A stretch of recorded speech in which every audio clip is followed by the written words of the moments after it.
The big topic in the episodes in this series is why productivity is the greatest qualifier in the kingdom of God. Yeah, I've been saying that God cherishes productivity so highly, so much so that I do believe it is the reason as to why He created you and I. The reason as to why we were created was not to worship God. We don't see that in terms of precedence. The precedence that we see is God created someone, and the first command, the first assignment that this guy was given, and it has never changed, by the way, is to be fruitful. That is to be productive. That's why the guy was created. That's why we are here. It's the greatest qualifier in the kingdom of God. When we juxtapose it with the idea of being holy and being righteous and worshiping God and singing songs and fasting and praying and all these spiritual things that are necessary to do, the most important thing that God cherishes is fruit. That's why Jesus Christ said, I am the true vine and my Father is the gardener, and every branch in me that doesn't bear fruit, what does He do? He cuts it off. Right? And the one that bear fruits, the ones that bear fruit, what does He do? He prunes so that they can even bear much more fruit. We're talking about productivity, and we've been looking at the pillars of productivity of late. So let us look at two more pillars. Stay tuned.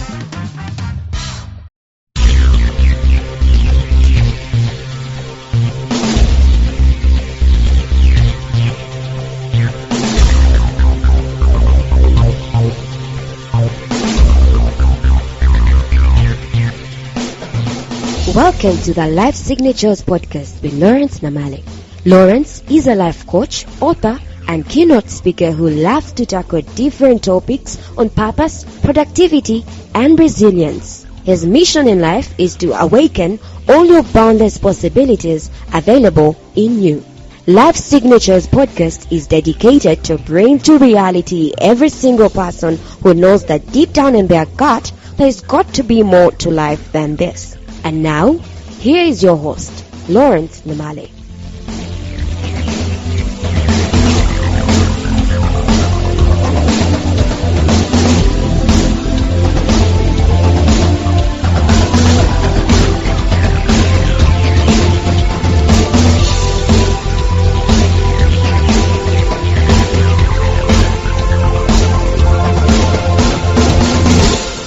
Life Signatures episodes are brought to you by AfricanBooks.com, which is an online ebook platform that seeks to broadcast the African Christian voice to the world. As such, they have become a hub for African content, connecting African writers and publishers with a global reading audience. Publishing your books on their site is free and easy, with authors having full control over their content and the price they choose to sell at it. I was personally blown away by the concept that AfricanBooks.com is coming up with. Things like no content from their site or their app is going to be run on laptops so that people can easily copy.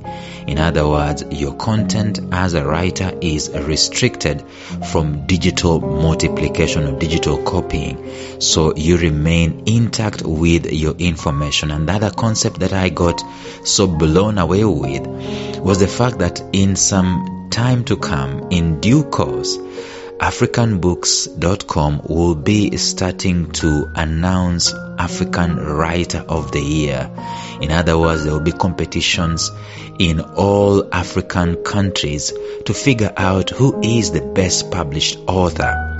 And I also fell in love with the fact that countries can actually compete against each other. We can have African authors going at it after each other, and your book as an author will be reviewed and have some stars and recommended upon that particular platform. The thing is that it's an answer to Amazon.com. You know, with Amazon, what happens? You've got to have an account in the Americas or whatever, or in Europe before you can get paid as an author. But here, the local currency is in play and the local means of getting paid are in play. So to get started, go to AfricanBooks.com as an author or as a publisher, and even as a reader if you wanted to read your African favorite authors. Enjoy.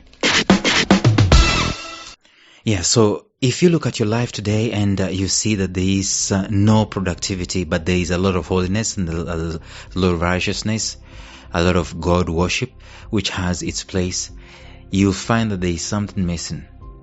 You know for sure that you will do everything that you want to do, but as long as there is no productivity in your life, you feel like there is something that is missing. People will always find fulfillment because they were primarily created to be productive. I saw a quote from Ray Dalio some days back, and I'm going to look for that quote today. I'm going to read for you that quote. It's talking about productivity, actually. It's talking about our core work, and it's talking about our purpose.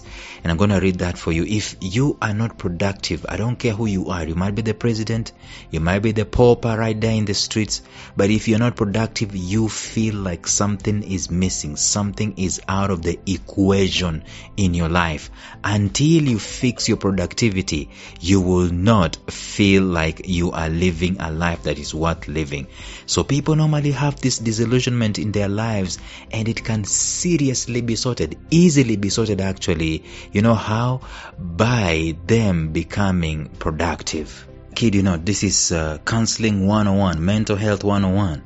If you feel disillusioned, despondent, purposeless, meaningless, actually if you feel fearful, the antidote of all that stuff is good old productivity. You will not find someone who's despondent, who is depressed, who has planted a garden and is tending that garden, unless there are issues coming up in their practice of tending the garden.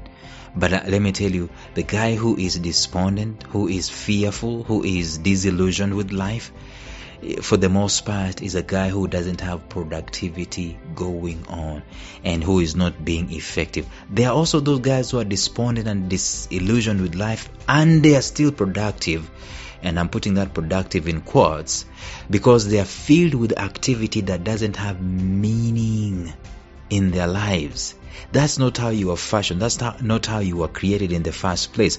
You were created so that you can be able to do stuff that is fruitful, stuff that bears fruit.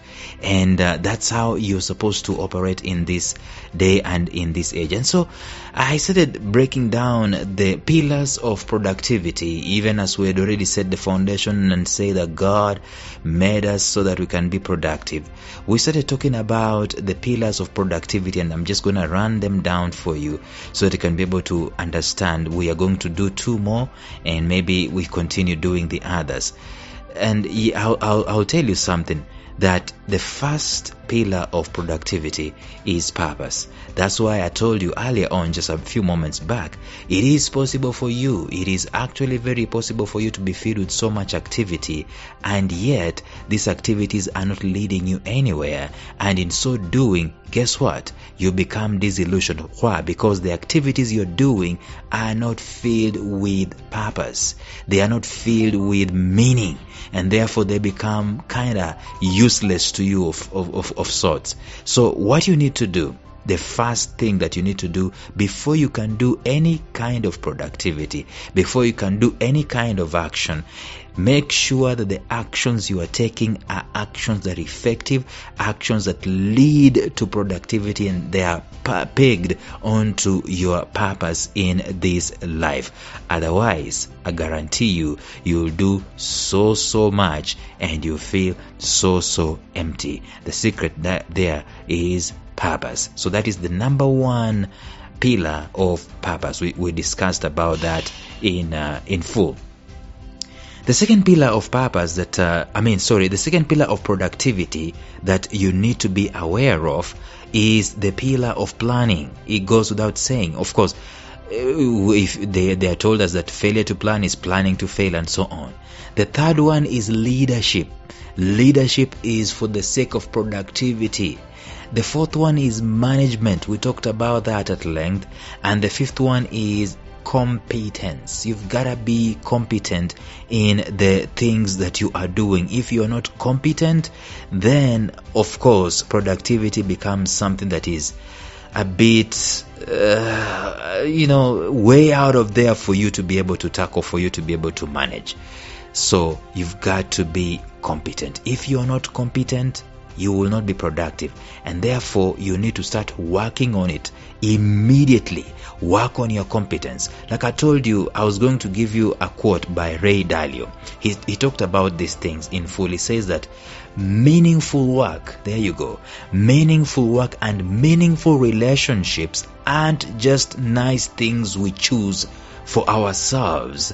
They are genetically programmed into us. See, that's why productivity is critical for all of us. Today, let us look at two more elements which are pillars of productivity. Number 6 is the environment. Let me explain this easily so that you can be able to understand.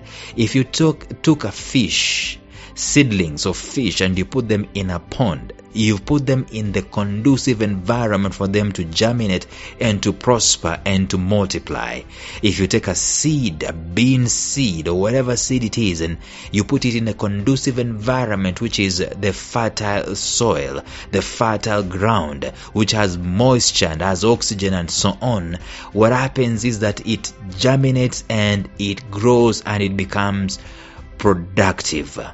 There are people who are in the wrong environments. Now, this correct environment that you're supposed to be in is connected to your uniqueness.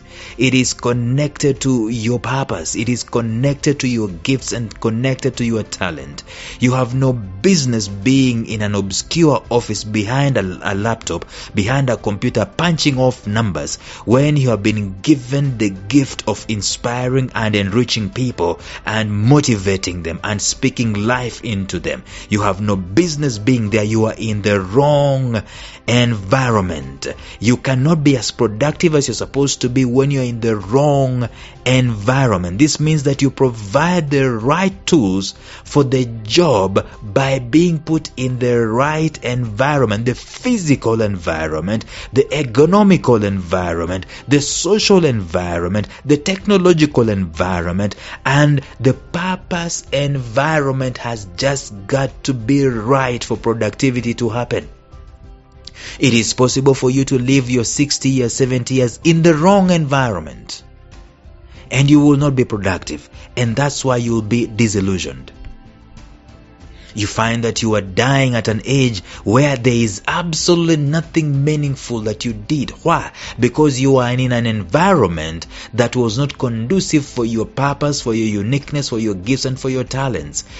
And the way we find ourselves in wrong environments, friends, you know how? It is when we are primarily looking for money instead of looking to be meaningful, looking to deploy ourselves. We look for money. Money is important. It's a tool, it's a resource, it's a tool of exchange, it's a system of exchange. We need it to transact in this life. But when we put money as the be-all, as the only thing that we're looking for, we find ourselves in wrong environments. That's why we have robbers. That's why we have people who are con artists. They are in the wrong environment for their purpose. They will not serve their purpose. You will not serve your purpose in the wrong environment.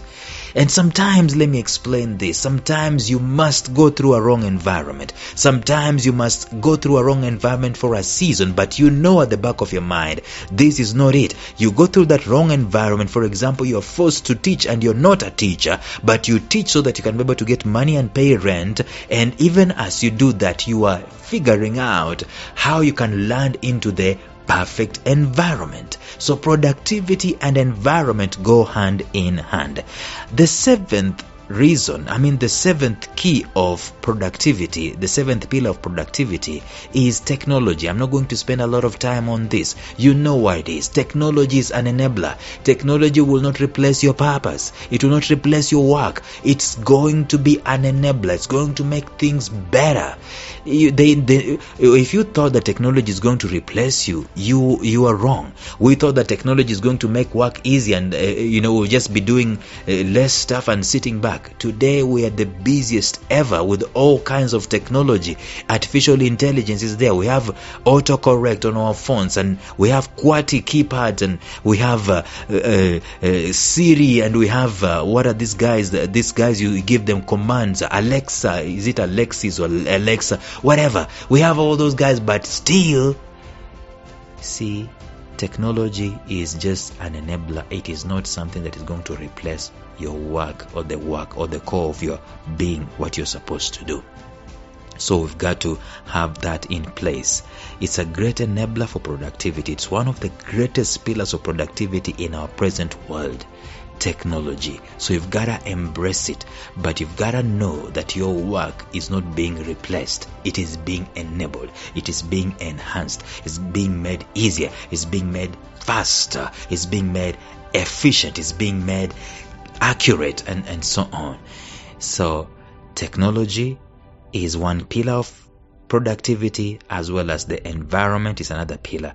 Tomorrow we talk about 2 more pillars, and then we continue. Until then, bye-bye.